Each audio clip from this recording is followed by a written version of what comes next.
introduction, I work with the Bradley Manning Support Network. I myself was in high school when the attack on the Twin Towers took place, and we started to invade Afghanistan and then Iraq.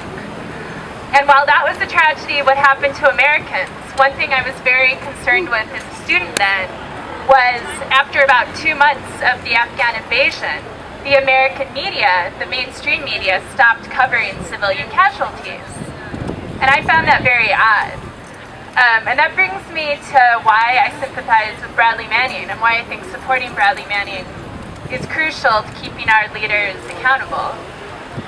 So 5 years ago, a young man joined the US military. He was good with computers, so he went on to become an intelligence analyst. This young man told a friend he was excited to be deployed to Iraq because he thought at least he would be helping to save both Iraq and Afghani lives. He said he was excited to help spread democracy among people who are being oppressed. A year into his deployment, he came across some documents where civilians were being arrested, and the Iraq police, the ones who were instituted by the new American-supported Iraq government, said that these people were publishing anti-Iraqi literature. He discovered, however, that this literature was in fact simply a critique, asking where American tax dollars were going and why they weren't going to help the Iraqi people. And when he went to his supervisor told him to shut his mouth and do his job. So he said it was then that he started to question his role in this war in Iraq.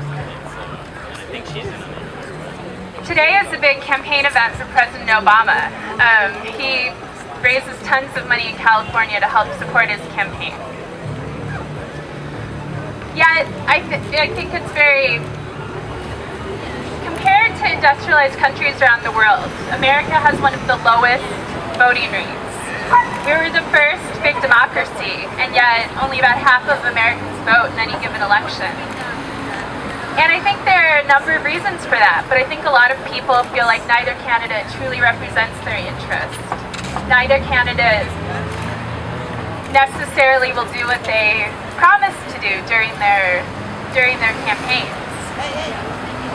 And I think one thing that's absolutely true, no matter who you support, is that without information, we cannot make informed decisions as a public.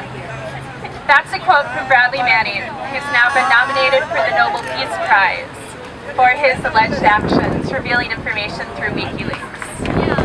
So regardless of who you plan to support in this election, or if you support no one at all, I hope you will support Bradley Manning, because without whistleblowers, we can't hold our leaders accountable to the reason we vote for them to begin with.